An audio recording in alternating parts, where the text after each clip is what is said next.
Hello बच्चों। तो आज अपन डिस्कस कर रहे हैं dual nature of matter and radiation test की। तो बच्चों, ड्यूअल नेचर एक सिंपल टॉपिक होता है। बच्चे सोचते हैं मेरा 100% तैयार हो गया है, लेकिन फिर भी बहुत सी गलतियां हो जाती है क्योंकि कुछ थियोरेटिकल टॉपिक है इसमें। तो उसके लिए मैंने एक प्रॉपर टेस्ट तैयार किया है विच इज वेरी इंपॉर्टेंट। तो पहला क्वेश्चन है बच्चों, state the de Broglie hypothesis. तो आपको स्टेटमेंट देना है क्या डी ब्रोगली हाइपोथेसिस थी।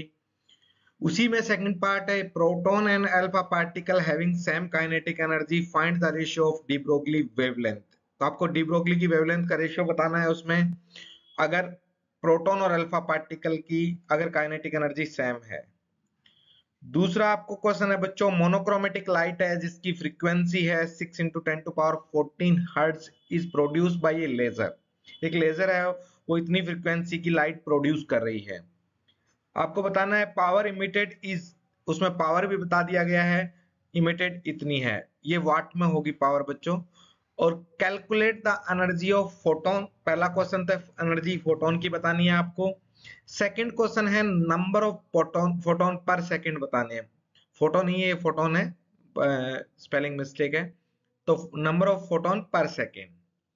थर्ड क्वेश्चन है बच्चों, डिफाइन, आपको डेफिनेशन देनी है वर्क फंक्शन की, स्टॉपिंग पोटेंशियल की, थ्रेशोल्ड फ्रीक्वेंसी की और फोटो करंट की विद यूनिट्स। सो सबकी एसआई यूनिट लिखनी है आपको और प्रॉपर डेफिनेशन देना है इसमें।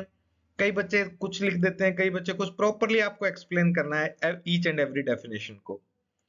लास्ट क्वेश्चन है, सॉरी सेकंड लास्ट क्वेश्चन है, explain the working of photo cell with neat and clean diagram. तो आपको नीट एंड क्लीन डायग्राम बनाना है फोटो सेल का और उसकी वर्किंग एक्सप्लेन करनी है, कैसे फोटो सेल काम करेगा, कैसे इलेक्ट्रॉन निकलते हैं, कैसे उसकी फोटो करंट बनती है, पूरा एक्सप्लेन करना है डिटेल में।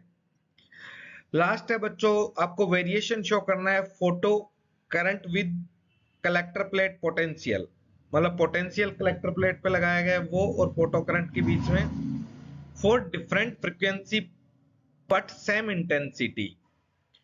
तो पहला तो आपको डिफरेंट फ्रीक्वेंसी और सेम इंटेंसिटी का ग्राफ बनाना है बच्चों। दूसरा ग्राफ बनाना है different value of intensity but same frequency. दो ग्राफ बनेंगे यहाँ पे, एक तो डिफरेंट फ्रीक्वेंसी सेम इंटेंसिटी का, एक डिफरेंट इंटेंसिटी सेम फ्रीक्वेंसी का। तो प्रॉपरली इसको नीट एंड क्लीन ग्राफ बना के प्रॉपरली एक्सप्लेन करना है आपको, कहाँ पे सैचुरेशन आएगा, क्या क्या होगा क्या नहीं होगा। So that is all. Thank you.